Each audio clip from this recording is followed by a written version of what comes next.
We've got State Senator Fred Mills on the line. Is the rumor true? Is it really you? It's me. It's me. Good morning, everybody, and happy Memorial Weekend. Well, to you too as well, sir. And thanks for agreeing to join us. I know it's going to be another crazy day at the legislature today. Okay, before we even get into anything about the medical marijuana or any other topics, today is going to be an interesting day. Talk about Senate Finance. Today is the day when it's kind of, I don't want to say free for all, but anybody that wants to come and tell their story, this is one of those opportunities, correct? Exactly. Today, every year, towards the end of the budgetary process, Senate Finance has Public Testimony Day. And every person of every walk of life comes in and talks about either medical issues or funding issues or taxation issues. And from years of me being on the committee, some of these hearings go 12, 14 hours. It's going even a couple of days. Wow. And so if somebody is on the internet and wants to watch it live, you will see different walks of life and different people's plights and stories. So it's something to really hear. I would imagine it certainly is. So you were finally successful in terms of medical marijuana. Tell us what it really means, and then we want to talk a timeline, really. Sure. Well, this is kind of my third year to bring the issue up, and this year was an issue to basically add disease states to the medical marijuana bill. The agreement that I had made with all parties over the last couple of years is we would work on the regulations and how it would work as far as prescribing it, dispensing it, growing it, cultivating it, but never did we talk about what disease states would be covered.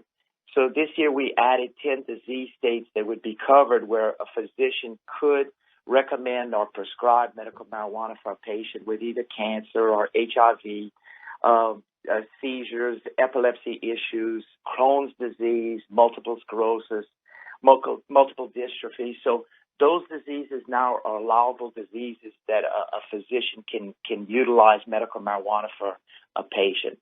And that was the big debate this year because law enforcement did not want to expand those disease states. Mm-hmm. And my argument was that we kept the disease states since the 1991 legislation was passed. Quite interesting, medical marijuana has been legal in Louisiana since the 70s. It was again legalized in the 90s, but at that time it was only 3 disease states that were covered. And those disease states were glaucoma, very, very limited use for cancer, and very limited use for certain types of muscular diseases. So my agreement I made with law enforcement was we'll keep the disease states as is last year, but we would talk about it this year. And that was quite a debate.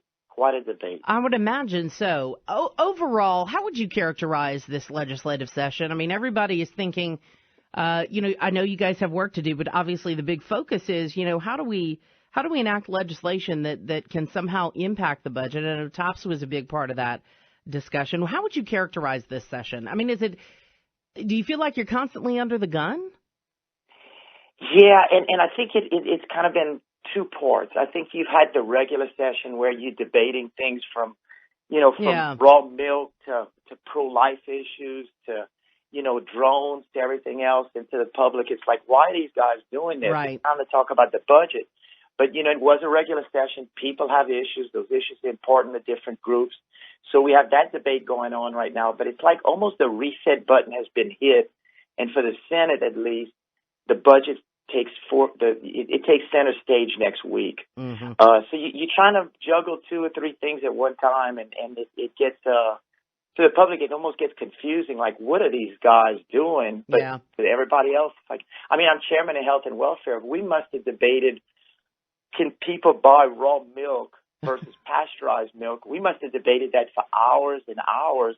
But to certain groups, that was an important issue that they wanted their issue brought to debate. Mm-hmm. Well, as we talked to State Senator Fred Mills this morning on the show, I want to ask you, because one of the first news items we had this morning was the question, when will Governor John Bel Edwards call a special legislative session? So asking you, do you support another special session after we're finishing up this one with 1 week left, and you just came off of another special session right before the regular session?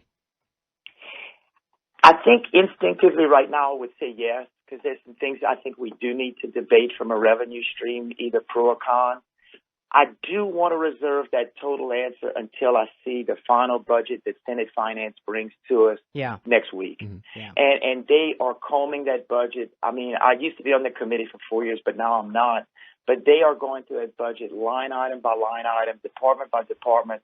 And I talked to Chairman Eric LaFleur yesterday, and he's holding judgment not for the special session, but from the standpoint of the $600 million supposed shortfall. Mm-hmm. Where do we stand from there? Can more additional cuts be garnished? And I think what people are saying is, show me where you've cut this budget to the bone, then let's talk about a special session. So I think next week for us will bring clarity for the Senate. So then my next question would be the Edwards administration is urging y'all in the Senate to reject the House amendments that were made to the proposed budget for next fiscal year. So as y'all take that under consideration, what are your impressions of the House changes that they made to the budget? Do you find yourself in support of it, or do you find yourself not finding that budget unacceptable? Well, I think that you're going to see a hybrid. I think you're going to see the Senate make some changes as far as where maybe the total funding is for Department of Health and hospitals. I think you'll see some things take place as the LSU public-private partnership for the hospitals are concerned. Mm. I think you may see some adjustments to those dollars there. And one thing you have to take in mind, when the House brings that budget to the Senate, it then gives everybody a deeper chance to look into the budget and groups to come back and say, listen, I analyzed the cuts, but the cuts don't make sense, and let me tell you where. Here's my numbers. Right. And for the LSU public-private partnership, Lafayette General's been saying that. Yes. Lafayette General's been saying, you saying you're going to reduce my dish funding or my block grant funding to me by 25%. It can't be done, and let me show you the numbers. You may see those adjustments. I mean, come on, let's be realistic. What hospital in the world or what hospital system in the world can absorb 25% cost? I mean, cut.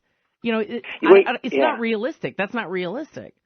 Well, and it's interesting because when you really, and I've sat behind closed doors with a lot of groups with the hospitals and the administration talking that issue through, and the administration standpoint is, we will give you those cuts on the block grant money because that's for the uninsured. Uh-huh. But we're telling you we're going to expand Medicaid, and those uninsured now will have a Medicaid card. And if you don't enroll more folks, and that gives you that incentive to enroll those folks, we are going to cut back the block grant portion because it's a no-win situation for the state, but you win as a hospital either way you go. Mm-hmm. Now, the hospitals are saying those numbers to bring in those type of patients to do the enrollment in that period of time is not realistic. So that's where you have the projections of the numbers. And that's where I really think that, from the House's standpoint, they made the amendments at that moment in time when they had that data, and that changes when people have a chance to analyze it. So I think it's a give and take, but it's more of what did you see as far as the cuts and what's the realistic opportunities? Mm-hmm. Now, finally, because we're just only because of time, we're going to have to start wrapping it up here, Senator Mills. But I think we're kind of hinting at this before. You really want to wait and see what the numbers are going to look like, because I did hear discussion, and we did a little story on it earlier this week about the idea that maybe we wait for a special session until a little bit later on, so we see what the real impact has been on the cuts that have already been made.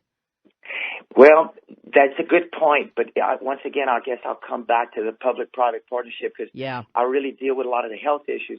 The hospitals are saying we have to have those numbers and clarity before July 1st because we have a 60-day provision to unwind those contracts. Mm-hmm. And if we don't have the funding source that gives the contract sustainability for us, then we have to exercise our 60-day out. So I think what the governor's saying is I have to have a budget by July 1st where I really can show people what the cuts look like. Boy. So that makes it kind of tough. It does. It does. Well, State Senator Freddie Mills, as always, sir, thank you very much for the information. We'll try to check in with you again next week if we have a little time to do that. It's hard to believe that June 1st is already Wednesday of next week, and then you guys are going to wrap up on the 6th, correct? I know, and the talk is potentially that a minute after we hit the button to go home, that we hit the button to stay there. So, oh my God!